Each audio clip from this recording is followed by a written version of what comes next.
A very good evening to all our viewers and welcome to this week's edition of The Agenda. My name is Taiwan Jabela, your host. Tonight we are tackling a matter that has been dominating national discourse from time to time, and it's back in the conversation again, and that is the issue of basic income grant. State House recently announced that the food bank initiative by President Hage Geingob will be converted into some sort of cash scheme, and the Basic Income Grant Coalition of Namibia came out guns blazing against the idea, saying it will exclude so many Namibians who are equally in need of that kind of assistance. And to discuss that with me tonight is Mr. Herbert Jauch. He is from the Basic Income Grant Coalition. Herbert, welcome back to the show. You've been here very much. Yeah, yes, yeah, and then of course economist Rowland Brown, also to weigh in from that perspective. Rowland, it's your first time here, so thank you for gracing us with your presence. Thanks for the invite. I appreciate it. We'll start with you, Mr. Jauch. What is it that in principle you disagree with as far as the plan by the presidency is concerned to convert the food bank into some sort of cash scheme? Yeah. If I can go a little bit back Yes, in this debate and to put this dilemma in practice. Yeah. When the current president, Dr. Geingob, took office in 2015, he announced the war on poverty, that poverty should be eradicated and that nobody should be left out. And he, in fact, appointed the chairperson of our Basic Income Grant Coalition, Dr. Sevanya Kameta, as the minister in charge of that. And we had then discussion through the minister, and the discussion was also taken to the president, about what is the most comprehensive way of achieving that goal, of wiping out poverty, eradication. And the president was very specific in his first State of the Nation address. He doesn't want to just reduce it a little. It needs to be eradicated. Yes, and that was a very fundamental statement. Yeah. So we had at that point already several social protection policies, like some child grants under certain conditions, the old age pension, the veterans pension. We have the Social Security Commission for employed people. But there was a realization that a large number of Namibians fall through the cracks and are still affected by poverty that kind of hampers their chances in life and their access to decent living, essentially. So in the face of that, we had this discussion, and there was an agreement reached that it can't be just targeted programs for this group or that group, that it needs to be an intervention that is holistic. And against this background, there was an in-principle agreement reached that a basic income grant should be implemented based on the experiences of the pilot phase in Ochivero, which has shown how it really affects not only social development, but also health indicators, educational outcomes, job creation in terms of small businesses, opportunities that were created through the cash flow there. Then came one issue, and that's what the president still says today. Why should everybody get it? Why should someone who is well off get it as well? So we looked at that issue and said, well, if you do means testing, and we must remember that most Namibians don't have a permanent steady job.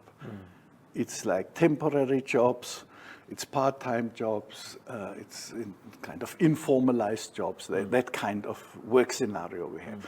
If you need to trace them all the time, you need a huge bureaucracy to do that, and that costs money, and also it's open to corruption. Now, I know that you are the editor, but you are my friend. I can just tick that you are still qualified. Okay, in your case, everyone would know. But you get the point. I get the point. And in face of that, we said, no, we cannot have anything like that, like personalized means testing. One way of doing it is if the Ministry of Finance has a tax database that is reliable and captures everybody that earns more than 50,000 Namibia dollars a year, the income tax database. If that database is up to scratch, then we can say everyone in that database can be excluded from the basic income grant, but everyone else must get it. Yeah. So that was the proposal in 2015 that went to State House, And there was actually in principle agreement. That's what we're going to do. Yeah. Then, unfortunately, this agreement was not implemented. And all of a sudden, the food bank appeared, which is something totally different. It looked, number one, only at food. Number two, it looked only at households. Number three, it sent, like through the regional and local councillors, young people out to identify which households should get it. So it fell back on all the agreements we had, and it left massive gaps. And thirdly, it is robbing the beneficiaries of their dignity. Imagine you have to stand in front of TV cameras with a minister shaking your hand and handing over a bag of meal. And this is the scenario we had. And it was only implemented in a few places. Let me just intervene there a little bit, because you gave a very practical example when the food bank came out first, and then we published photos of people queuing up, and then there was this old man carrying a bag of meal. And when it appeared in the paper the next day, he called us. He wasn't very pleased. Exactly. He said, but why is my paper? Why is my photo in the paper? So I thought the memory came back. So please continue with it. Precisely. And this is when you have such schemes where those who queue up are already kind of labeled. Yeah. These are the poor, these are the hopeless ones. And the man is quite right, not wanting his photo. But we've seen it on TV, running cameras, how people had to smile when they got the tin of fish.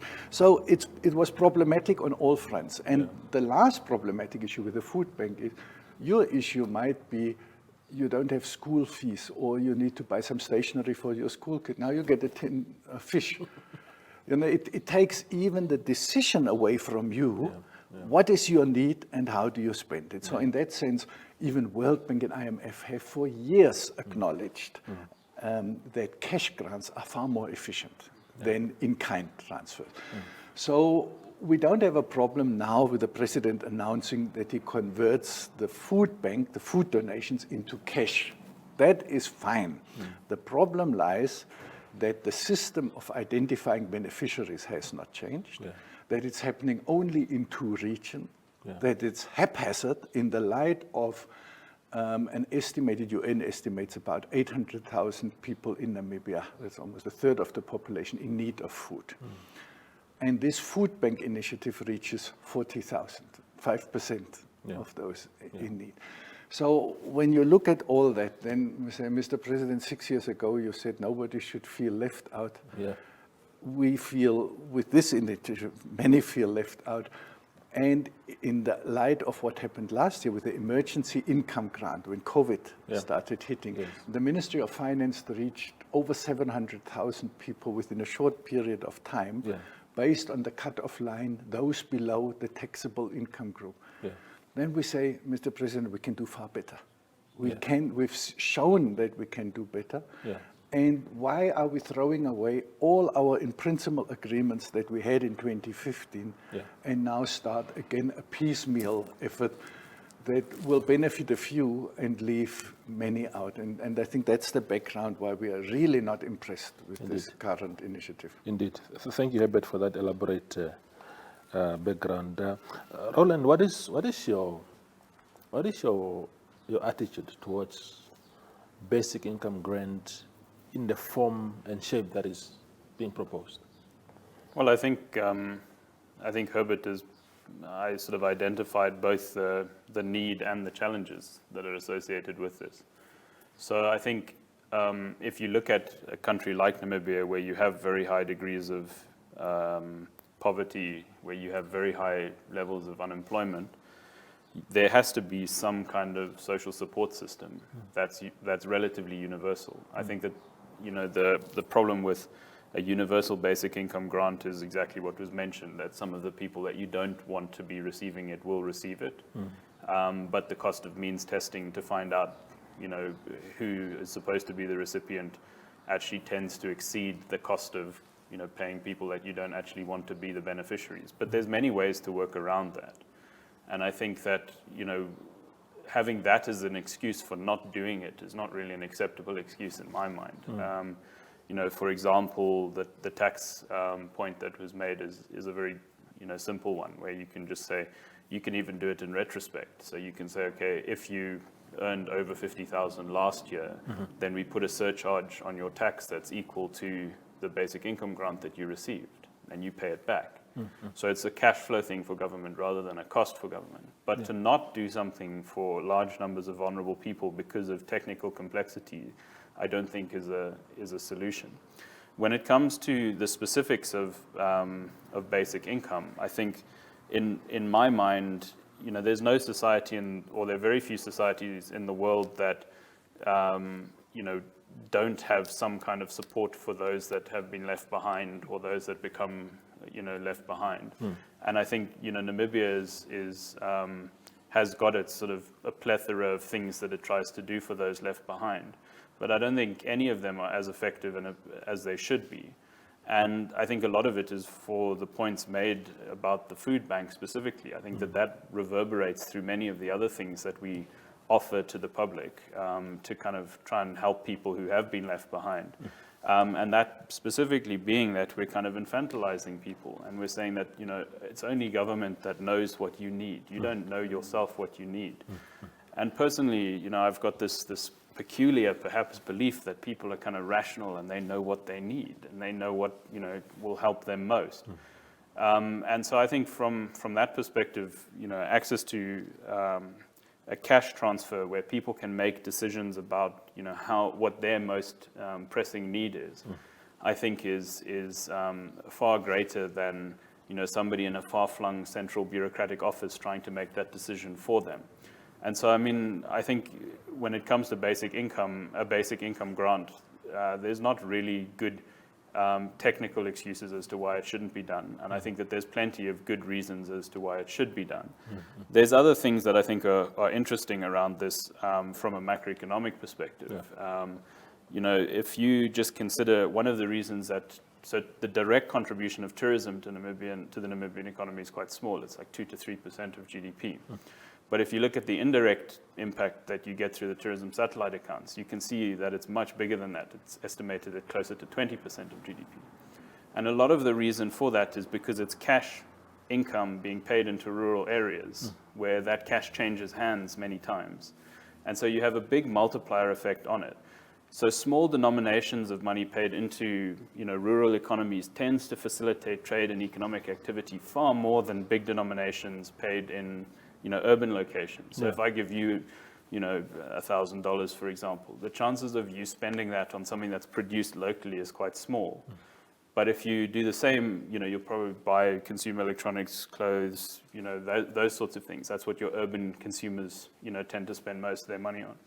Whereas cash into rural areas tends to be spent more on things that are produced domestically, either at sort of, macro national level, basic foodstuffs and similar, or things within the local economy. So from a macroeconomic perspective, you have huge benefits associated with this. And you can see it with the likes of pension payments and similar.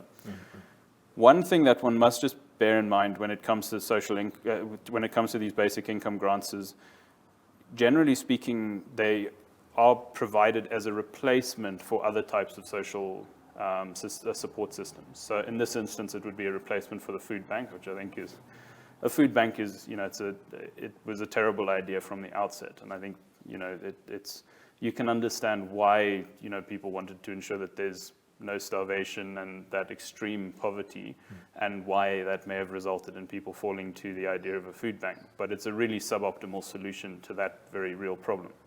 And I think, when it comes to that in Namibia, just to layer a basic income grant on top of what's already there would be a mistake. And I think that one actually needs to go back a little bit and look at, what are the public services that are being provided? Can those public services collectively be improved in terms of cost effectiveness, in terms of how they're delivered, etc. And as well as that, look at the addition of a basic income grant, whether it's universal or not. The final point that I just want to make on the universe, so I actually worked on the emergency income grant. I was sort of one of the people that was setting that up with Ministry of Finance. And one of the things that we did there is to say, well, how can we basically make it universal but exclude known groups that we know don't want to receive it? And I think that you can do that when it comes to a basic income grant as well. So you mentioned people that are in the tax database.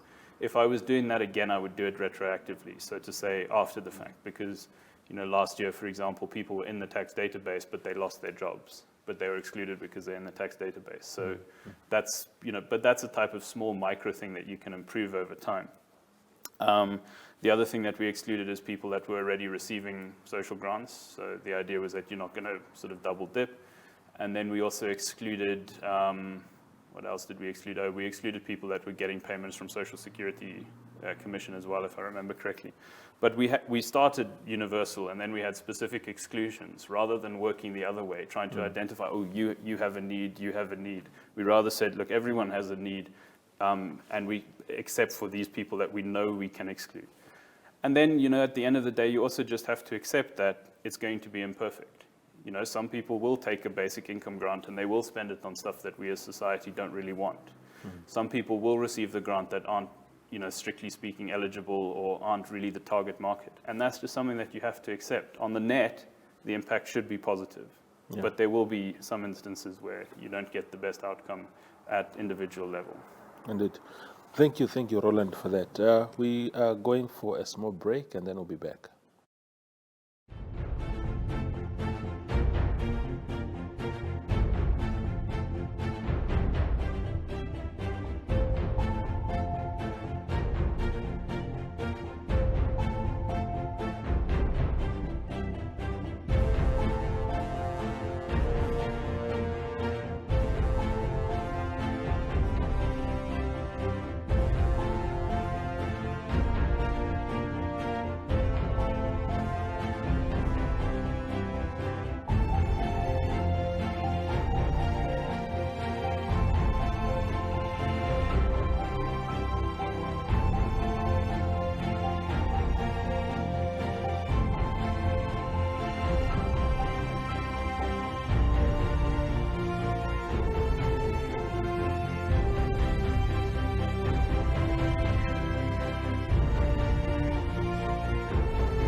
We continue with our conversation around the basic income grant as proposed by a coalition.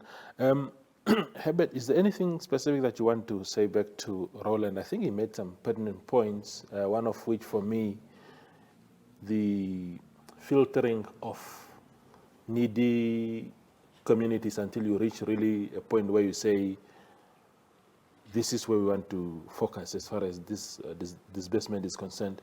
What do you say to that? I think it's for us, in addition to the pilot project, the most encouraging example. The way the emergency income grant was conceived, starting off that everyone should get it, that there's a massive need, and the details, and Rowland can, of course, give us more insight into that, and then working out which groups do actually not need it. But the starting point was everyone should get it. And also what you mentioned about the income tax, the elegant solution. You can adjust the income tax accordingly. That I know Toivo will also get the basic income grant, but he has a job here, so we can recover it from him through the tax system. So it's not a cost, it's just a cash flow issue, goes in and out. And these are the elegant things to do, because what it does then, it creates a very effective system where if you lose a job and you're like 3 months without one before you get your next one, the system is then set up in a way that at the time of need, you know you will get that. Mm-hmm. And as you move out, and it prevents a scenario where you would actually punish people for finding work. And this is something very important in Namibia. And we've had very concrete examples in Ochivero. Let's say you get a basic income grant. We propose now it should not be less than 500. We actually agree with the ministry's assessment that you'd need about 1,000 per adult per month to meet the basic needs. But let's say because of the financial constraints, and we had a long debate in the coalition, where some of us said we should take the same amount, and others said, well, given the financial constraints, maybe 500 would be at right now the starting point. If you do that, and now someone finds work where the person would earn that maybe 1,000, let's say domestic work or farm work. Now, if I get 500, and now I find a job for 1,000, and then I lose the 500 because I get the job, then I get like punished for finding work. Now that's something one mustn't do in Namibia, not at all. It must be, the basic income grant is kind of a guaranteed income that you have as a human right, an economic right in a sense, but we do not punish people for finding work. And I think that's where this elegant system that the emergency income grant used and that we proposed for the BIG is very important, that the message is not, don't look for work, then you get punished by taking it away. It must be absolutely the opposite. And we had in Ochivero a case, I remember it very clearly, a woman told me she was working under terrible conditions on one of the farms, but she couldn't even afford to leave and look for another work because she would have starved and her children. So she saved some of the small BIG that she had to say, now I can leave and I look for work elsewhere. And within 2 months, she found work elsewhere. And this is an enabler in that sense. And I think this is very important when we discuss it, that we mustn't make it bureaucratic. We must see a basic income grant as an enabling grant, not an end in itself. And Roland's points were very important. We must, of course, look at healthcare issues, at educational issues, of course, at job creation. This all must go on, but the basic income grant provides an enabling foundation. It's not charity. It is a step towards enabling people to lead their life. And I also agree with him that in the vast majority of cases, people are rational. Of course, like salaried employees, some or managers, some go into the pub and drink half of their salary out.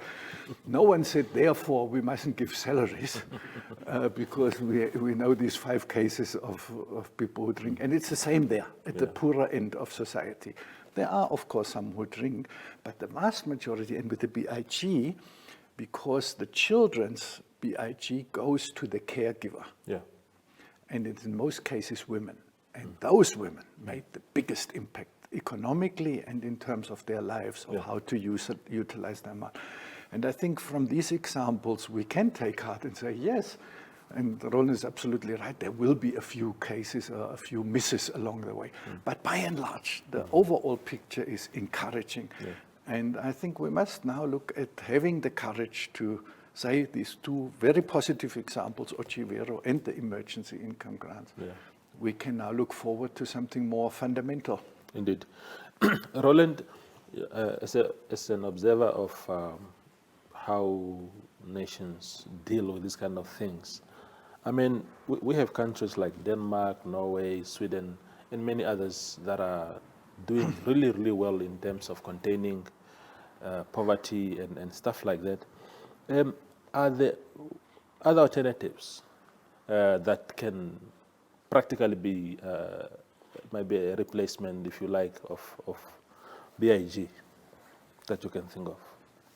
Well, I think I wouldn't like to pitch BIG as a solution to all problems to all men. I don't think that's close to the truth. But I think it's one of the components that one needs to look at when it comes to the specific challenges that a country like Namibia faces. And so I wouldn't like to say that, you implement this and then, all your problems are solved. And there's other problems and challenges that go with this that, I think we have to kind of be realistic about, which is that it does come at a cost. So you need to look at where the funds come from and what what you're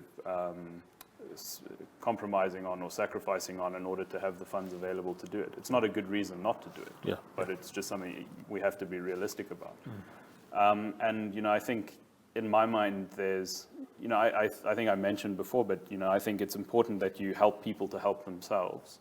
And, as Herbert mentioned, this is an enabling grant. It's not something that, you're providing and then, people now have everything they need, but it's something that helps along the way and hopefully, reduces or close to eradicates extreme poverty and poverty more generally.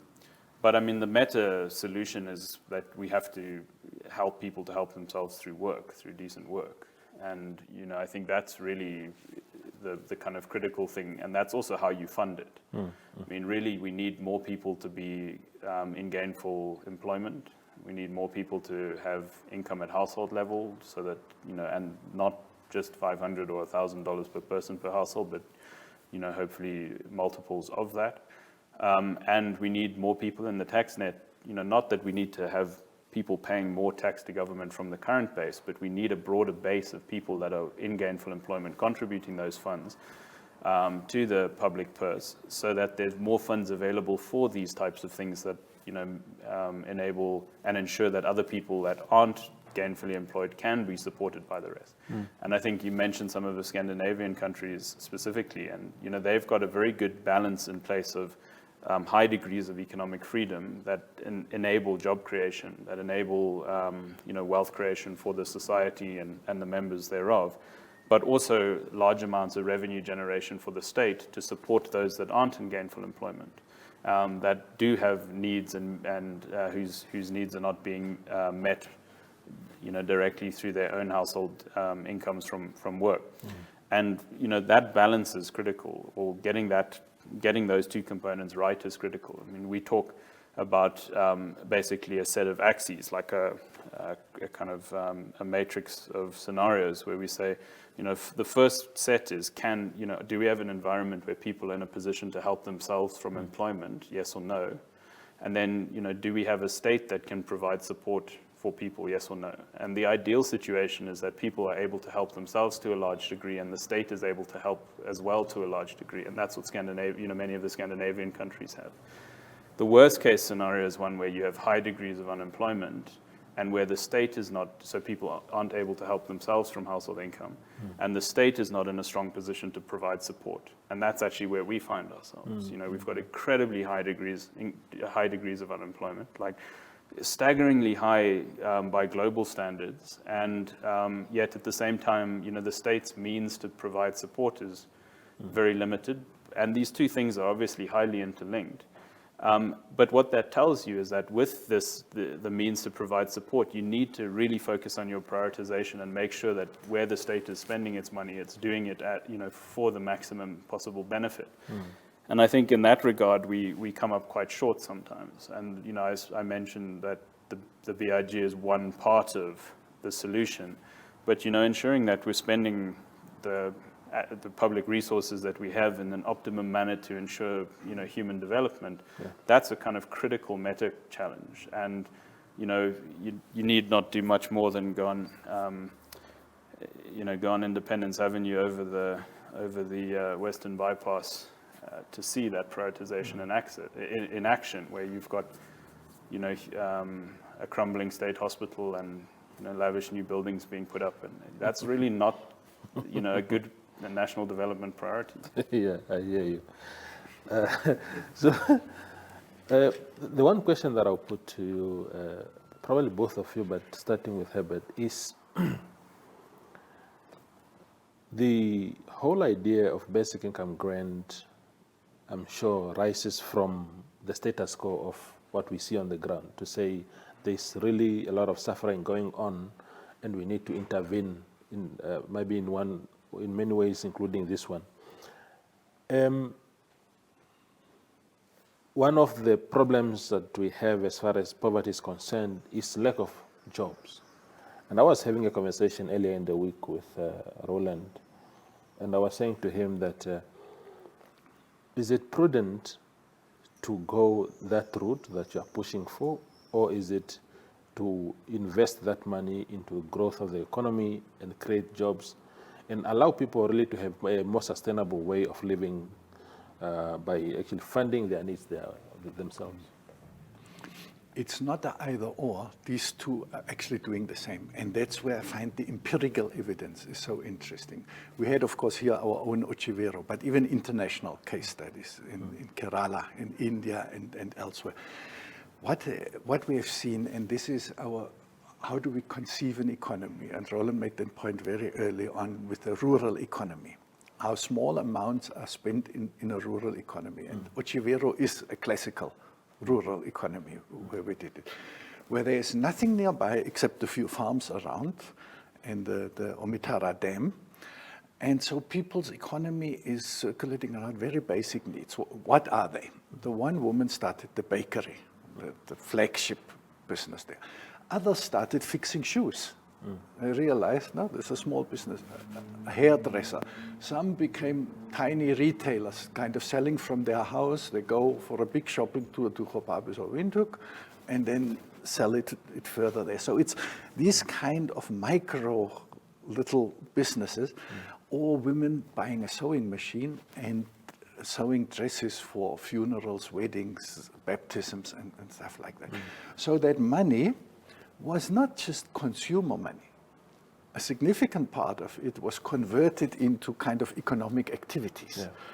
And the interesting thing is, and that's why I think this is important for us to understand, is this was not driven by some bureaucrat. This was not driven by the BIG coalition, because we were very clear. We mustn't say a word, because if we intervene in this village, then all the results will be artificial. We must merely observe. People, and we told also, if you want to drink out all that money, it's your decision. We only want to see what happened. And people, of course, realized these needs. And Rowland said the BIG is not the beginning and end. Yeah. And we must also not see it as, and this is what the former Trade and Industry Minister, Chikero Toya, once did at the public discussion, very opportunistically, but completely wrong, as if you want a job or you want a BIG. That's not the issue.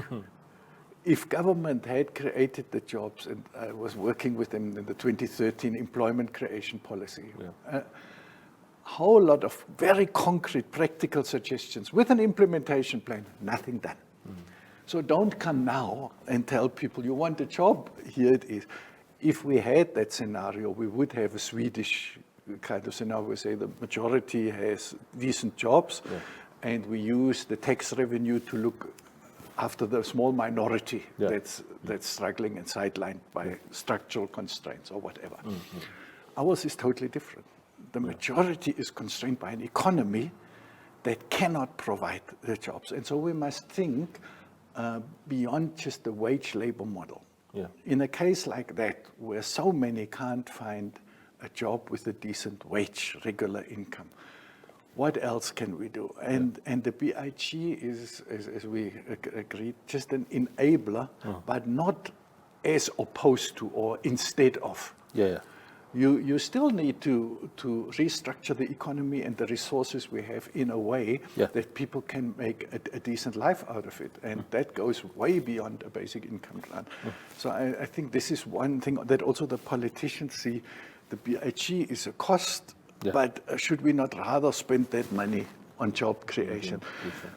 The poverty that most Namibians experience is so debilitating. It keeps them away from any chance of entering the labor market, and to a large extent. And this is the context in which we must see it, that in our conditions, such a fundamental attack on poverty is absolutely needed to kickstart. And in the COVID phase now, we will, of course, have to discuss about economic recovery that will also have to include this expenditure from below, if I can call it that way, Yeah. spending on basic consumer goods, many of which need to be also produced locally so that the money circulates in the local economy. And I think all the indications we have is that the lower income groups spend a far greater portion of income on local consumer goods, as opposed to the high income groups that spend it on imported luxury. So we can safely say this money that goes through the BIG will circulate largely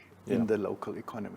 And that's what small business need. This wonderful bakery as the last could not have worked if there was no spending money in that village. Yeah. Ms. Nembwaya could have bought the machines, maybe got a loan from a SME bank or somewhere else if that wasn't ruined so quickly. Yeah.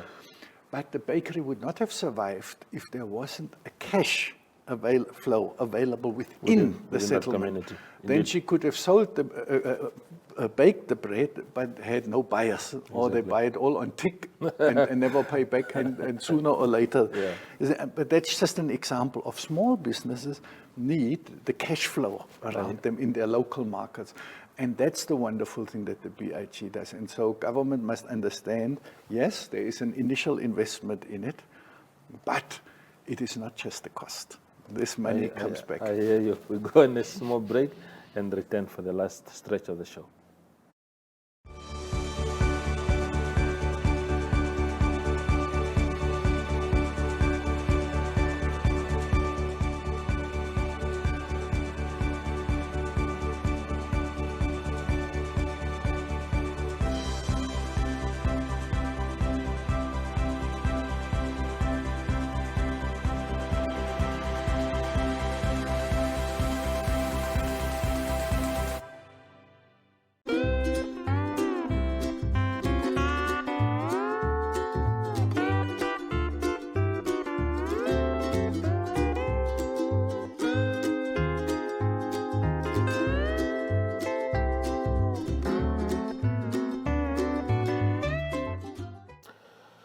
We continue with the agenda. Rowland, with all these ideas, I mean, we always say it's easier said than done. Is it from a financial ability point of view, is Namibia in any position at all to fund anything like that? Well, it's complicated because, I mean, if you just want to add it on top of what's currently there, then it's probably a bit tricky. But I think, is there some fat in the financial, in the finances of government that could be repurposed? Absolutely. And I think, we have to kind of be cognizant of the fact that Namibia's got one of the highest tax revenue to GDP ratios in the world. So we don't have a cash-strapped government by nature. We've got a cash-strapped government because of how we've layered expenses onto that revenue that we generate. So we do have the resources. It's a question of prioritization. And I mean, budgeting is a question of prioritization generally. So, and that's, comes back to an earlier point I made about, are we, so consider yourself a taxpayer, a net contributor to the public pool. What are the kind of things that you want that money to be spent on first and foremost? And I think if you go to most Namibian taxpayers, there's a couple of things that they want. So they want to, the police and the court systems and so on to work, sure, that's fine. But then once you've gone through those sort of basic things, or perhaps even before them, they'll tell you that they want to make sure that the funds that they contribute are ensuring that, there isn't undue human suffering in the country, that the transfer from those that are earning good incomes through the state are used for those most important things to ensure that, you don't have, nobody wants other people to starve on their watch, irrespective of where they sit on political spectrums, irrespective of where they sit on ideological spectrums. Nobody wants people to be starving on their watch. Yeah. And so I think for most taxpayers, a basic grant, a grant that is not something that is going to mean that the recipient of the grant is living a lavish lifestyle that the net contributor to it couldn't afford themselves. But a grant that ensures that people aren't starving, that people have access to some cash, that they can start businesses, that they can leverage off that grant for other economic activity, I think is something that is very justifiable, and I think most people would support, but not just on top of everything else. You know, the fact that we have a good pool of resources to work from, we need to kind of go and consider, well, you know, are we using that pool of resources optimally for the kind of key priorities of the country? Mm-hmm. The other thing that I think is just very important when it comes to this is, how do you ensure that it's done hyper-transparently and hyper-efficiently? You know, nobody wants to hear about the third-party service provider who's raking in 100 million a year to organize this transfer. And I think the emergency income grant was a good example of that, where what government paid for that emergency income grant was equal to what was received in the bank accounts of the recipients. There was no intermediary that, you know, took a big cut. Now, I don't think that you'll have it exactly equal in something like this. That was an exceptional situation where a number of service providers and others, you know, really came to the table to provide support in a time of need.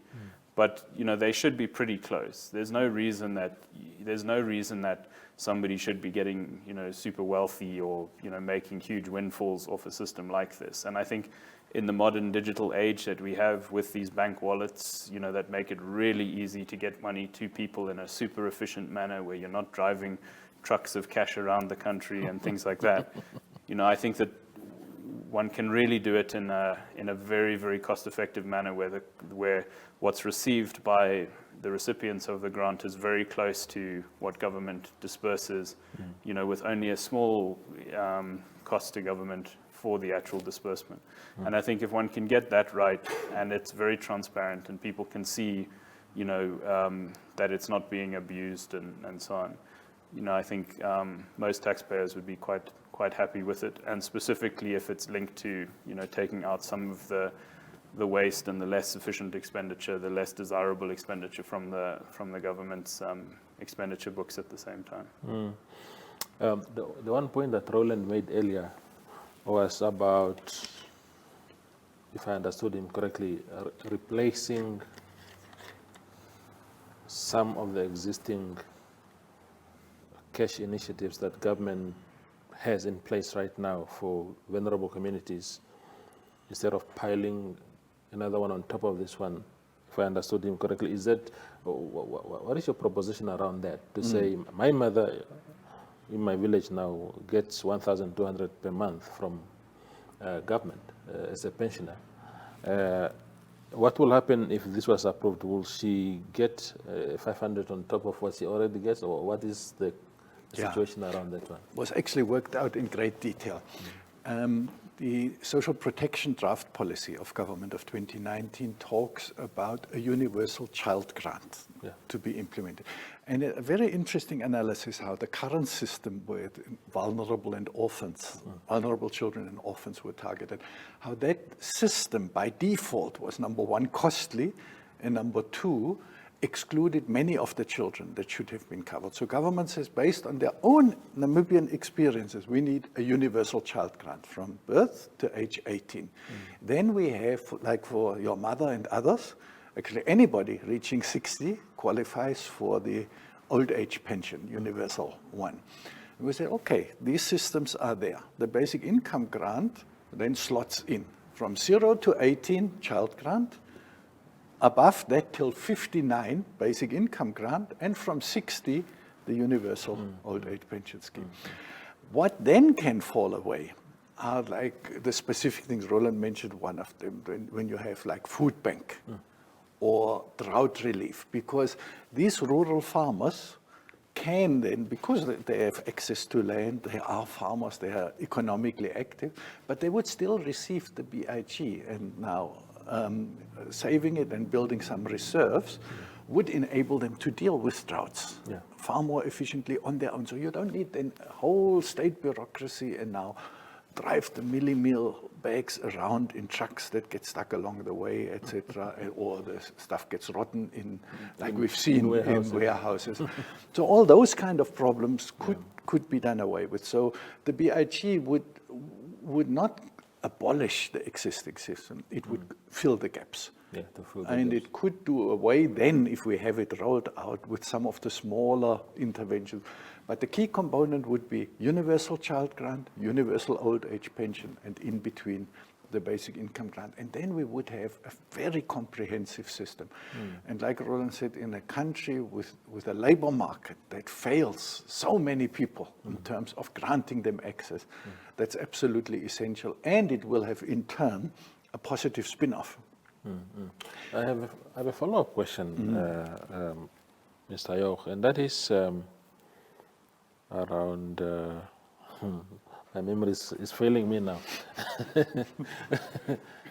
Yeah, will Namibia be a pioneer in this space, or is any other country in the world that is doing this successfully? We had elements of it, not in a sense of an absolutely universal basic income grant to the whole population. That we don't have. But we have either in parts of countries, for example, in Alaska, in the USA, they convert some of the revenue from natural resources, in their case it's oil, into a check to citizens to say, look, this resource is supposed to benefit all. Yeah. That has been done very successfully over a period of time. In Brazil, there was the Bolsa Familia project, which was thought of initially as a basic income grant, and the senator from the Workers' Party came to Namibia some years ago to present the examples, and our president attended the discussion as well. And they explained they couldn't get the universality through at that point in Brazil, so they agreed, okay, it's for families below a certain income level, and the condition is they must send their children to school. Yeah. So not send the children into the street to work. You get that grant, but your children must go to school. Now in Namibia, we don't have that problem because most people send their children to school if they have any chance. So that condition wouldn't be there. But the program in Brazil was so successful that the former President Lula's popularity is largely attributed to that because it made a dent in people's life. Then we have some examples like in parts of India where it was also done on a pilot project and a few other places. So if we roll it out nationally, we would be one of those who take the next step. But we could use already experiences internationally and our own, and especially like Rowland said, the emergency income grant has put aside much concern about the technical side of the process, that the identification of beneficiaries can be done quite rapidly, that the technological use is there. At our time in Uchivera, we had a discussion with NumPost still, and they said, if a basic income grant comes, they will open a post office in every village in Namibia and grant it free of charge to withdrawals per month. It's still worth their while. So now with technology, we might even look ahead of that. But these examples all show that we can really reduce the costs of the transfers, and therefore, like Rowland said, we are now at a point where we can say what gets put in by government reaches the intended beneficiary. And that's a wonderful scenario. And this is a really an opportunity that we can use now. While we would be maybe a little step ahead of others, there are many countries now considering, including some of the industrialized countries. Indeed. Rowland, do you think that Mr. Herbert, Mr. Jauch and his cohorts in this coalition are fighting a very difficult, perhaps losing battle on the basis also of the state of our economy right now? That our GDP to ratio, our debt to GDP ratio is so bad. We are at over 70% last time I checked. The repayment of some of this, the Euro bond and everything is coming up. The country simply doesn't seem to have money. Do you think, even if the appetite was there on the part of the state, that it would be affected by the current conditions? It's an interesting question. I think we're all fighting losing battles when we fight for many of these things that we fight for. Just by experience, it feels to me like we've talked about the basic income grant for many years and through good times as well, and the excuses, I think, were similar. But I don't think that should stop us. I mean, tilting at windmills is very important. And, I think that we must I think the basic income grant is one of the fights that need to be fought. Or, whether it's exactly that or something similar or so on, I think we need to get that space of the public transfers actually having a real effect on the ground as great as it can possibly be. And I think basic income grant is one of those. I think, improving education is one of those. I think improving access to health is one of those. And, making sure that people have access to housing is a similar thing.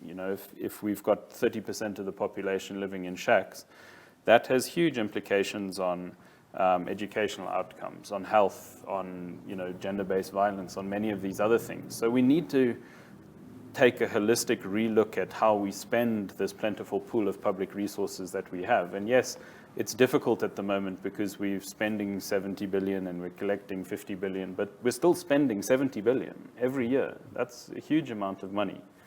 And I think, we also need to fight a lot more for the thing that I'm probably better known for fighting for, which is a business environment that creates jobs. We have to create jobs so that people have household incomes. And, we always talk about this, I think it's often misunderstood, the position that we take on it. But, if you look at Namibia, we have a crisis of unemployment. But in my mind, that stems from a crisis of job creators. Where are the job creators? And why are they not here creating those so desperately needed jobs? And I think if we don't get an environment right that fosters those job creators, that makes it easy for those job creators to create those jobs, you're going to sit with this structural unemployment issue, which is not sustainable over the long term, which will result in, at some point, people flipping over the political and social table and saying, this isn't working for us. So we have to get, multiple things right. But I think that this thing of ensuring that the plentiful public resources are used optimally in order to improve people's lives is very important. When it comes to the cost of implementing job creation measures, the question you actually asked Herbert earlier, I don't believe that we need to spend a lot of money to make our business environment a better business environment and to create jobs. I think a lot of that is just sort of excessive, unnecessary bureaucracy and a very one-dimensional system that treats, the guy that employs 5 people in a welding shop in, Northern Industrial or something like that exactly the same as it treats F&B Namibia. And treats a 1-year-old startup company exactly the same as we treat the 100-year-old Old Mutual. That one-dimensional system is not conducive to job creation. And I think, that's something else that we need to work on to improve people's lives. But I think, these things are not mutually exclusive. I think you can do both. But I don't believe that the job creation side of things needs a huge amount of money. But I do think that, getting people able to participate in the labor force, getting people, over that sort of basic hurdle of their basic necessities does require money. But we do have the resources to do it. But it requires reprioritization. The final point is actually linked to the Alaska point, which I think is very interesting. If you just take our fish resources as an example, I think we've got over the last few years, both with the interesting events of late 2019 and the quota auction, I think we've got a much better understanding of how much value sits there. Yeah. And that value is not going to the people that it should be going to. Some of it's going to foreign multinationals that are fishing in our waters, and some of it is going to hand-picked local individuals or communities and so on. And if you quantify those resources and you look at the macro impact that they have, the multiplier effects that they have in, when it goes into a bank account that leaves the country, either as cash or, to purchase a Range Rover or something, that is massively suboptimal use of our national resources, both ethically and from a macroeconomic perspective. And I think that the fishing quotas is just one example of this. And I think, I see very positive signs when it comes to the current Minister of Finance introducing the emergency income grant. I think he announced it on a Wednesday, and the first payment was Tuesday, less than a week later, which shows what can be done if the will is there. And the same with regards to these fishing quota auctions. I mean, we now have some visibility in terms of what this pool of quota, which is basically, when we give out quota, we're basically giving somebody a pile of cash in the form of a letter that says you can trade this in for a pile of cash. Yeah.